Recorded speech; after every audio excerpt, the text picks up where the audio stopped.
broadcast network, AfterBuzz TV.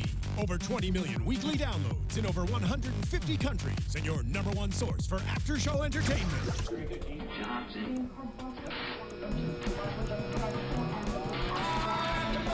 AfterBuzz TV, the destination for TV superfans. Producing aftershows for over 300 of your favorite TV shows, interviewing celebrities and showrunners, and bringing you behind-the-scenes exclusives. All thanks to E! Entertainment's Miriam Gonzalez, producer Kevin Undergaro, and internet leader Akamai. Now, let the buzz begin! Hey guys, welcome back to yet another wonderful AfterBuzz after show for Girls, Season 5, Episode 4. Old Loves is the title. We are very excited to be here tonight because this show just keeps getting better and better. My name is Miriam Gonzalez. You can follow me on Twitter. Go to Miriam L. Gonzalez and see me tweet random stuff, mostly politics. Joining me this evening. Hi guys, I'm Spicy Mari, and you guys can play with my Twitter or stroke my Instagram at Spicy Mari. And on the phone we have our best girl. Hi, it's Kelly. How are you guys? Hey Kel. Hey Kelly. So tonight's, let's just dive in because it was such a I told you so, and it was really hot. It was really hot. Hot and awkward. You know, we'll start with Hannah and Fran because they opened the show naturally with Hannah and Fran, and we now see the tension building, them living in the same house, them working together, and we have Fran who is regrading Hannah's papers, which that's just a no-no. Keep on your side of the street. Sounds a lot like last week when she was violating his, privacy. Ooh, I didn't think of that. Dun, dun, dun. Now, he's stepping on her territory. She's over here exploring teaching, and she's connecting with her students, and she's trying to give them creative freedom. And then he comes in rigid and wanting to control, her communication with her students, as opposed to, the same situation when she took it upon herself to delete all his naked photos. I didn't even think of that. Kat, what'd you think of that? Should he be correcting grammar? I get what he was doing was wrong, but I can't stand the youngsters these days with the bad grammar. So I'm kind of on board with fixing that. No, I do. You know what? You're absolutely right, but it was not his place to do that. To No, the point where wasn't. they were tug of war on this poor little girl's paper, and now they go back to school and Miley Brown is confused on why her paper is taped and glued together and wrinkled, and that really messes with a child. It's like he had to now explain himself. Well, I think it's also confusing. You're setting her up for failure if you don't correct a problem that you see right now. So I know he was just trying to help, and Hannah was just trying to let the child explore. But unfortunately, when you're that young, you have to nip it in the bud right then and there, because she's going to always misspell and always have that bad grammar if it doesn't get corrected. Well, that was the whole point that Hannah brought up to Fran. She's like, this assignment is strictly for them to focus on creativity. The next assignment, they can focus on grammar. So it's like you can revisit this old assignment and correct it. She was going for the creative side. It's like you're writing a poem and an essay. It's not I don't know. It's just a poem But and it's an a poem and an essay. The essay part, yeah, I get. But the poem itself, look at haikus. I can't stand haikus. It's really about, though, communication. Oh, what'd you say, Cal? No, I was like, you're right. It's because she has her own way of teaching, and it wasn't his place to kind of jump on that and tell her what to do. Exactly. She's not going in and teaching his history class. But is she teaching, though, if she doesn't correct their work? But it was just one assignment. But if she was going to go back and she was going to edit it later, I completely understand that. But I do feel like it's unacceptable. I don't know anywhere where they will tell me, oh, we'll just turn in this draft and then we'll correct, the problems later. I mean, the child is going to go, wake up one day and think that she can just turn in whatever and not realize that she needs to, when you turn in your poem and it's creative, grammar should still be correct. Right. It's the whole you're and you're. You're and you are. Yes. It's the thing that is one of my biggest pet peeves, and that's where that starts. you're right. I get it.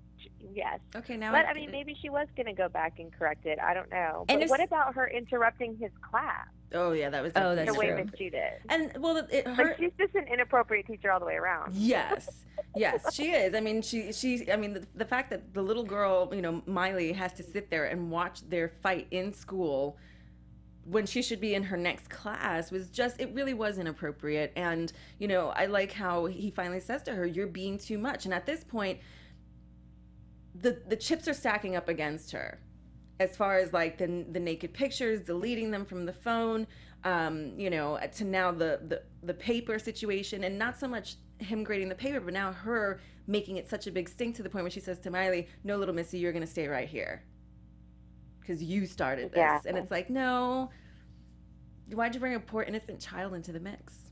But I mean, that's Hannah's character. I see her doing that completely. I knew that was going to happen, and I would have done the same thing if I was her. I'm sorry, I would have, but I don't have boundaries either. So A lot of us don't. so I would have interrupted his class too, like explain this to X, Y, and Z but I'm just somebody who addresses things head on, and there's a time and place for everything, and I'm still working on that. So Hannah obviously operates on the same protocol as I do, and went forward to his classroom and interrupted, but he also interrupted her work as well. Yeah. So she was making a statement. I think that's what she was trying to prove, a point by making him live up to what he did to her student. Because she probably did send the students home. After all these seasons, she really is still throwing temper tantrums when she's trying to even teach children. All she is acting like a big kid all the time. Can we get past this already? I'm kind of at that point with her character. Well, then we see afterwards, after they get into this argument, and he says, which I love how she says, he's like, "You're being too much." She's like, "I am just enough." I feel like I've heard her say that before. Of course she said that before. And it brings us to when the girls are all in Jess's apartment, and they're all talking about, don't dump Fran, don't dump Fran. Adam was a psychopath, and you see Jess's reaction like, what? No, and then, she like chimes in weirdly about how he's Bow-legged. insane and in bow-legged, and you see them look at her like, what? And then Hannah automatically goes back into, okay, it's all about me mode. Well, she was the one venting. Yeah, she was. But she was the one venting, which actually made Marnie realize what her, problem was. But with Jessa? Yeah, I mean, it just was like Jessa said to her when they were at the rice pudding place. You always know how to make it come back around and make it all about you. She's like, I'm there, studying, and I'm trying to take care of my business, and you're interrupting my life, and you make it all about you. Now I have to stop my life to take care of you when this situation... And pay for her meal. Oh man, that was bad. But that happens. That sometimes happens. That sometimes happens. Because you never, when they don't accept your Amex, and I hate that every place doesn't accept Amex or Discover, but... Oh, Discover's like a dinosaur now. If you have a Discover card, God bless. Hey, 5% off on gas at the pub, okay? but that's those things that Hannah constantly experiences. Like, she drags Jessa out and then can't even treat her like she promised. Yeah. And so I can see why Jessa would already be irritated with her. But part of that irritation comes from her guilt. It doesn't come from her being irritated naturally with her friend, because her behavior is expected of Hannah. You've been friends with this girl for several years. You guys rescue each other every single day. So what are you really irritated about? And Hannah knew that. And like Kellie said, you said, I'm getting sick of her character. Eventually, when you're in a friendship and your friend becomes so needy, it's like, dude, I'm done. Because now I'm going to sacrifice my happiness to be miserable with your craziness, which leads us to her, saying, you're Hannah calling her out and saying she's acting weird, and, do you no longer want to be friends? And I think that was the fight, and we see that's the fight that Jessa needed to make it okay to be with Adam. Oh yeah, because they stopped being friends. Yeah. I know exactly what she was doing. It's the same thing when a guy, picks a breakup with you. That's exactly what she was going for. But, we go back to Adam and Jessa, and we see how she's been avoiding him because she has this loyalty to Hannah, and she says that to him. She's going to women's meetings now just to avoid him. That's how badly she wants to distance herself so she doesn't ruin her friendship with Hannah. And, you know, their interaction after the meeting, he says to her, he's like, she would do the same thing to you. Without even thinking twice about it. Yeah. She do whatever she needed to do to be happy. Kel, I still don't agree with that. I do. But she did that already, though. I mean, the thing about Hannah is Hannah's always the victim. And yes, I absolutely agree that part of Jessa's being irritated is her own inner struggle about Adam, but also at the same time, and just watching her character, this is like my personal, like how I feel about it, is after all these seasons, like after a while, can you grow up a little bit, just a tad, just a little, or take some responsibility of your part in anything at all, even if it's just a tiny, tiny bit. And she doesn't. Mm-hmm. And she would absolutely do whatever it takes to make herself happy, as she's continuing to do in every situation. Now Fran's a bad guy because he's telling her she's being ridiculous when she actually is. Yeah. Well, she's immature. I 100% agree. I think the world would agree with us. She is the most immature person on the show. But so are the rest of the girls. The fact that Jessa is allowing this friendship to end so that she can sleep with her ex-boyfriend for the night, which was awful, not even worth breaking a friendship over. I mean, that's just as immature as what Hannah's doing. I don't think But do you think that she was watching it waiting for it to end, though? I mean, to me, that interaction was a little bit of her, like, trying to see what Hannah's behavior would be. And then she walks in, calls her names, and leaves. Yeah, she said she's the biggest bitch that she's ever known, and then she dropped the "see you next Tuesday," and that's my point with Hannah being so selfish. And it's like, here I am, I'm sacrificing my happiness to listen to you bitch about stupid stuff about your boyfriend, and then you're gonna come back and call me a bitch? Oh, hell no.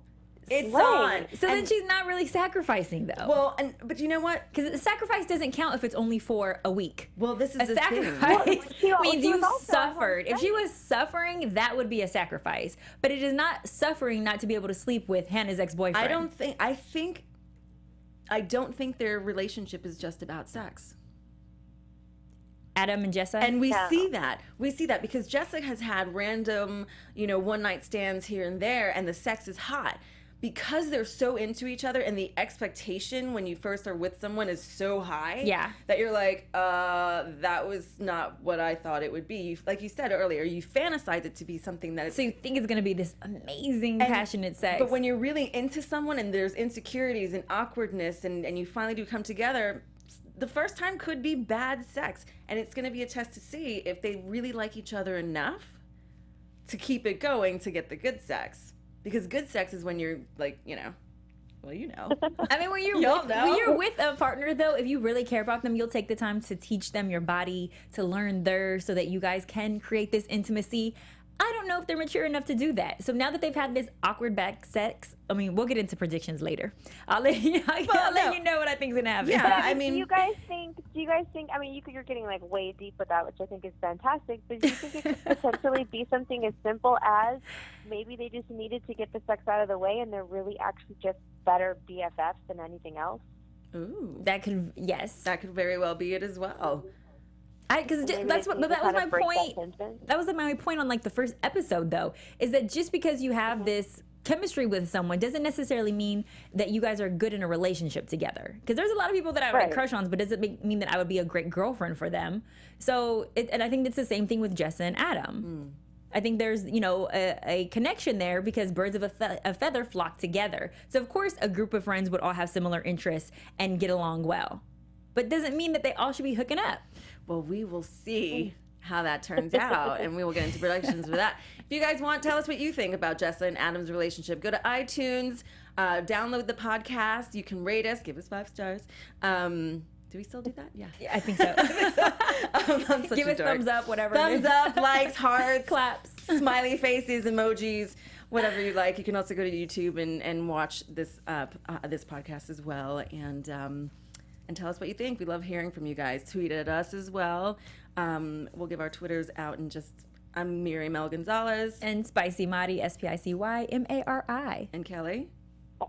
at Kellie with IE079. Perfect. So tweet us and let us know what you think. So we now move into Marnie coming back home from visiting her mom, and her neighbors are all like Upset. mean to her, and she has no kind of clue why.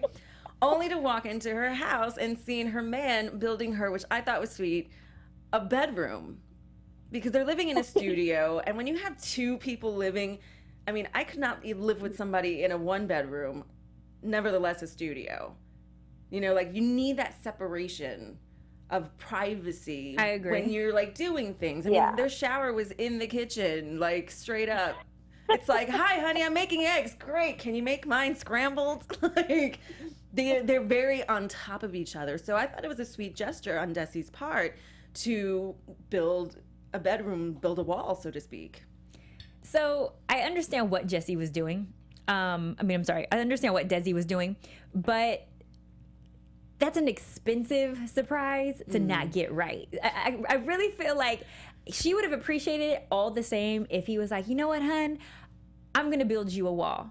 And what color do you want this wall? And let's let's decide this together, and, the features of it together. And I'll have it ready for you by the time you get back from your mom's. Something like that. Like, I feel like it's almost like going and buying a car without telling your partner.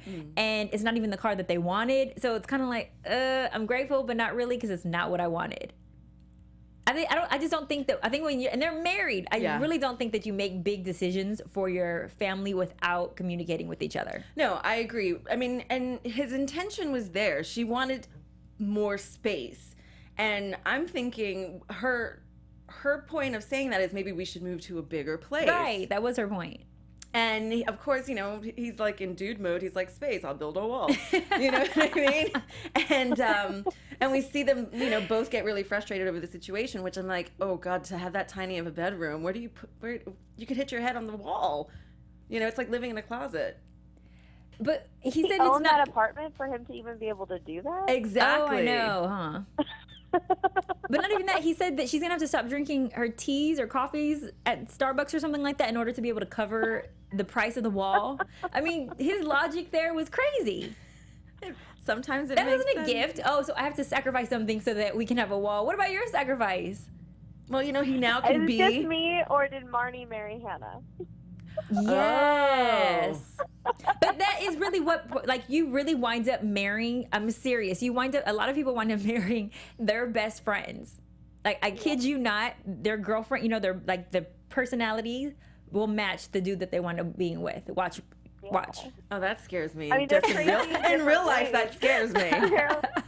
They're crazy in different ways, but they're both equally immature and crazy and very self-serving first. And impulsive. Even when they're trying to do something nice for someone else, it has to be their way and benefiting them more than the other person. But look at first effort. Look at Hannah and Fran. Fran's roommate, who's also, one of his good friend, is crazy, right? We saw that, like, one of the first episodes. Mm-hmm. So is Hannah. He winds up getting with his best friend too. You see, those qualities that you think you don't like, he really winds up with. Everybody likes a little bit of crazy. Well, but I will say this. His intention on building this wall was sweet. And, like, he doesn't want to move or ruin any of his stuff. So he has, like, the mini shelf, which he's like, what is the purpose of this? And for, like, the one thing, the Ray Bradbury Digest collection. Oh, yes. Like, that's his one thing he wants to hang on to, and maybe she's made a stink about it being on his bookshelf, on her bookshelf, because she did say my apartment. She didn't say our apartment, my apartment. So you can only imagine I need space. He's in the kitchen, she's on the bed, the wall's not there, and he's what did he say? He's finger picking in the kitchen/studio. And so she's probably said, like, she's just probably gotten annoyed with him. And as she said when she was with the girls at Jess's, she's like, I'm a picker. I pick on people. It's what I do. And I'm sorry if I ever made you feel less than. And I appreciate that she finally realized that. She had that aha moment, because she would pick at Hannah and didn't accept her, which is why they had, little rifts in their relationship. But now, in order to make her marriage work, which I love her quote, what did she say to the girls? She's like, if you don't make it work, wait, I remember that one too. It was so good. people who work on things stay together. And there's so much truth That's in true. that statement. It's like people are so ready to wash their hands, and just be done with somebody. Exactly. And it's like, you know what? And I say this in real life, and it's like, if you can love me at my worst, you will love me even more at my best. Absolutely. And I mean, I just appreciate the fact that she put that out there, because Hannah is a quitter. Yeah. And so I don't think that resonated with Hannah at all. I don't even think she caught that one. No, she didn't. But she does. She quits. She quits on everything. She tried to quit on Jessa today. So, and then, now she's trying to quit on Fran. I mean, come on now. Yeah, and we see that Desi's trying to quit on the wall, and Marnie comes back and is like, no, you know what? I love the wall. We can make this work. She's trying to make the relationship work. And he's so cute. He he admits his insecurities and that, you're a shooting star. I'm just a rat in the gutter. Like, he really does have a low self-esteem. I don't know how he gets these girls. And, I admire Marnie being the mature one tonight and stepping up amongst the girls themselves and, really just making finally someone grows up a little bit. And that is what was very, very nice to see. Yeah. The aha moment was perfect, and I really, really, really want to see, and I hope that we see a little bit of that from Hannah with this whole thing with her and Fran. Kellie's over it. But probably not. Probably not. Tweet us, let us know what you guys think. So then we have Ray and Elijah at the coffee shop, and poor Ray, his little heart is so broken about the font across the street stealing all of his business, and he literally he was saying that his world is crumbling around him, and he has to watch another business flourish while his suffers. And, of course, Elijah just makes it all about him, which I love. And he's, pulling his pants down, trying to look with, like, I don't know, was it a tray or butt something? hair, to see if he has back hair. And, he says, Ray's like, oh, do you have a hot date? And he's like, yeah, which I'm like, it took me a second to click on that one. What? On the back hair. But as you said, which we'll get into them in just a minute, about, why was he so concerned about back hair? Yeah, because somebody's going to see him naked. True. True. So anyway, he was like, I want to make a lower back. I want my lower back to make a good impression. And so then we have Elijah now going on his date with Dill. And I'm telling you, I'm loving this romance. I think it's the cutest little date. Right? It really was. It was, and that's why I don't believe it. No, I love it. I see Elijah, because Dill is quote unquote famous, he's not some rando dude. Like, he knows that this guy, especially with their chemistry, and we see their chemistry, that this could be, in my mind, if I were in his head, this could be something a little bit long term. But could it? Because they haven't really gotten a chance to know each other. So if you fell for Elijah, what did you fall for? Because you haven't interacted that much. Well, we don't know that. What we do know is when they first had drinks and first met, they were in that bar for a while. And we saw the chemistry there. And we don't know how many times they've talked on the phone before this. That's true. And, when you're first getting into someone, you're like on the phone for 2 hours, depending on the chemistry with the person. So we don't know before this first date what's transpired between them. Text messages, this, that, whatever. And, to the point where, like, Dill calls him out and says, I know you've looked me up on media, because he starts saying, I bet you were a cute kid. He's like, I'm sure you've seen the pictures. My aunt sold them for her, to pay her oxy dealer. So all of his stuff is out there. And I'm nervous some photos are going to be out of me one day. Well, I'm already out there. I have nothing is hidden from me anymore. My childhood photos, you can just go to Instagram. I'll show you them there before I'll do a selfie, these days. That stuff's not free for me. Anyway, it's not. I know. Not to digress, not to like go to the left for a little. When I see people doing selfies of them and their whole Instagram is selfies, it's like, dude, now you just put yourself out there for free. That's just wrong. No, and guys shouldn't be doing selfies either. I'm gonna need for you guys out there to stop doing selfies. Okay, sorry. Social media plug right there. Sorry, we didn't mean to. So yeah, so it's the fact that Dill knows that he's out there, and he said, I have people to take care of. He's like, the good is good, but I have people to handle the bad. And Elijah naturally says to him, are you threatening me? And he's like, no, not really, but kind of, yeah. Because it's like their relationship, that to me was a sign that Dill wants to invest in this relationship. So whatever happens, any sex tapes that they do in the bedroom or naked pictures of each other or sexting in their relationship, he wants to know. It'll remain private. Yeah. Okay, I'm in love with love, but I also have enough experience to know that when you get these butterflies your first time in a relationship, the first date, all that chemistry's there. It's everything you imagined. You're Prince Charming. You have to pump the brakes, because just because you're feeling this excitement doesn't necessarily mean that what you're feeling is real. And he puts it out. He puts out on the first date, which is what I'm absolutely against, because now he's already got what he wants. So who's to say that he's going to be on the next episode now? Technically, their first meeting, because they had drinks, was technically the first date. Is it? I mean, Kelly, what do you think? Well, and they had to have been communicating a lot. I mean, at least some, because he met his friends. You don't take someone on a first date to introduce them to your whole crew either. Exactly. Like, that was already a little bit more intimate than a normal first date would be, I think. So something must have been already going on. Or it's a trick to make them feel like they're more special than they are. So you rush it a little bit so that way they feel like, oh, this is more than, I'm surprised he didn't introduce him to his mom that day. So that way he would be famous and busy, and he doesn't have time to be lollygagging. And is this going to be something or not? Let's see. Exactly. I'm playing devil's advocate over here. But I like what the interaction that they had, where Elijah's like, if this is the type of thing where I don't meet your friends, I'm okay with that. And Dill comes back with the best line: you should not be okay with that. I did. I appreciated that. I was like, you know what? Yeah. Yes, and that's Dill. why I feel like they're gonna be something more.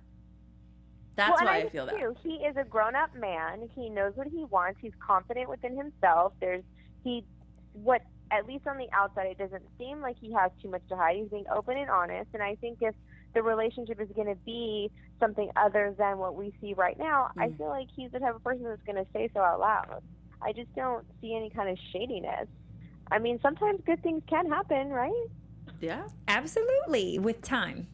With time, I mean, we see it's just that sweet romance that they're having in Times Square, and it's just they're having fun, and there's a chemistry there, and I just love them together. I mean, I liked it. I thought it was a fun, ray of they were taking all the drama, the photos. You had them signing autographs.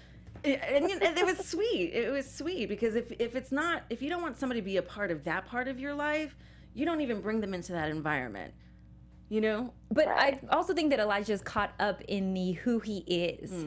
And now he's selling him on the, but look at this fairy tale that I'm giving you too, because I know that's what you care about. Yeah. Like, clearly he's a fan.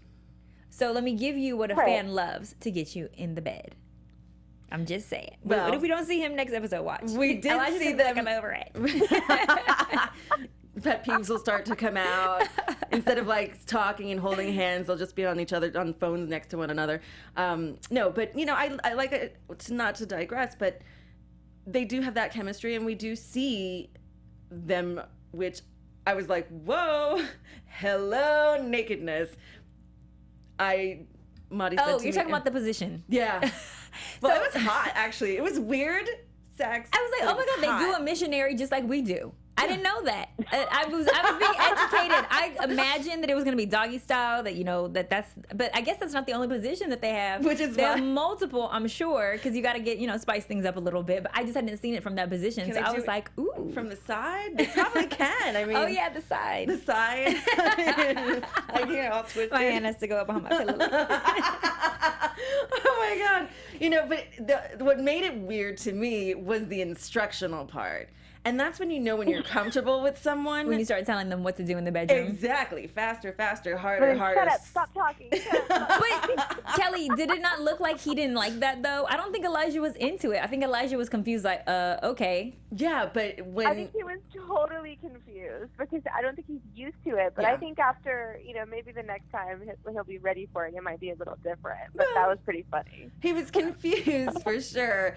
But it was nice to see that they were communicating, because that's important when you're in bed with someone. It's like, if you don't tell me, hey, you got to go a little to the right, or you missed the man, you missed the little man on the boat, or stop right there. Exactly. Then it won't work. You won't ever have the sexual chemistry that you need to eventually build to that. We just do it and we're good to go. Absolutely. Yeah. No one should ever feel bad for getting instructions. No. Always take them and go with it. Yep. But he kept telling Elijah to shut up though. Like, I don't know, say that was anything. hilarious. Like, talk to me a little bit. I don't mind you talking to me. That turns me on. Everyone has a preference, though. So you have to follow my orders and be quiet. That's pretty much what Dill was saying. Well, when they flip, maybe it'll be the other way. You know what I mean? But I do like that Elijah was like, you good? Okay, so you good? Well, Was that they it? laughed. I mean, even though he was a little, confused, they laugh afterwards once they're finished. And we see Elijah come out of the bedroom and kind of just take a look around at Dill's place and, what his life could turn into if this turns into something. And that's the problem. Right. And that's where I foresee the problem. Is Fantasy. that, yes, you've only gone on one date. You've only slept with him once. Yeah, you met the friends. So what? My friends know how to turn it on too and act like you're the most important thing ever, and that they didn't just meet somebody else last night. I mean, we're friends. Friends do that for each other. And so for him to look around this place and think, this is going to be my kingdom one day. No, it's not. Every single person that comes into that house thinks that too. For that way of thinking. But come on, Marnie, let's let it be fun. I'm a realist. For a minute. She's a realist. Sometimes I go into fantasy land. We all, we're all entitled. What do you guys think? You can tweet at us and comment and let us know what you think about these relationships as they develop through the season. Shall we get into predictions, ladies? Yes. Predictions it is. And now, your AfterBuzz TV predictions. All right, Kelly, you go first. Well, I think with Jessa and Adam, I think they may try to have sex again, but I think they may just get it out of their system and then just realize that they're friends. That'll be out of the way, and they'll move on and take their relationship to a different place. With Fran and Hannah, I don't know. I don't know. I don't know. I want to see Shoshana. What's going on in Japan? I know. I'm Why didn't we see excited that? For that. Yeah. I want to see her take over Japan since she's, from the preview, she made up the town in her head. God, I love her. She's one of my favorite characters. Oh, yeah, I love Shoshana. And so what do you think, Marty? What's going to happen? So I think because everybody had sex this episode, everybody got it in, and it ended hot and heavy in the bedroom for everybody. I think next episode, nobody's going to get laid except for Shoshana and Hannah. I think Hannah's going to make up with Fran. And we're going to see that Elijah and Dill don't do it again, and that Jessa and Adam don't do it again. I think that people jumped into something, and I think that was the message of this episode, was how quickly we jump into this relationship, or we jump into the sex because, we want it so bad, and then it's not what we expected, and they're going to take a step back and realize that they made a mistake, or that it wasn't everything that they thought that they wanted. So I think that there's going to be a transition next episode with people coming to a realization that they were disappointed. All right, with that being said, I think Hannah and Fran are going to break up because Hannah's a quitter. Quitter. I think they're going to break up because now they're starting, you see it at the end of the episode, they're drifting apart. And that's going to kill their sex life, so I don't see her getting laid next episode or for a couple of episodes. Are they drifting apart? They had 2 disagreements. This is Hannah. True. This is Hannah. Absolutely right. So I think they're going to drift apart. I think Adam and Jessa may actually try to give it a go because they are really into one another. And, I think that Marnie's on the right path. We'll see how long she stays on it with Desi. as far as trying to make things work without picking on him. It's like second nature for her to just do that. So we'll see how long that lasts. And then Elijah and Dill, I'm telling you, I think that's a sweet romance, but sometimes I live in fantasy land. So with that being said, Kelly, where can they find you? You can follow me on Twitter or Instagram at Kelly with an IE079. And you guys can play with my Twitter or stroke my Instagram at Spicy Mari. You can tweet at me, Miriam L. Gonzalez, or you can follow my Instagram to see what I ate last night or this morning at Miriam G1. Also, you can tweet at AfterBuzz TV as well on Twitter. And be sure to go to the iTunes, download the podcast, rate us, go to YouTube, watch us, comment there as well. We look at it as well, so we really enjoy interacting with you guys and looking forward to hearing your opinions on these episodes and these crazy girls. But until then, we will see you guys next Sunday for another episode of Girls Season 5. Ow! From executive producers Maria Menounos, Kevin Undergaro, Phil Svitek, and the entire AfterBuzz TV staff, we would like to thank you for listening to the AfterBuzz TV network. To watch or listen to other after shows and post comments or questions, be sure to visit AfterBuzzTV.com. I'm Sir Richard Wentworth, and this has been a presentation of AfterBuzz TV. Buzz you later! The views expressed herein are those of the hosts only and do not necessarily reflect the views of AfterBuzz TV or its owners or principals.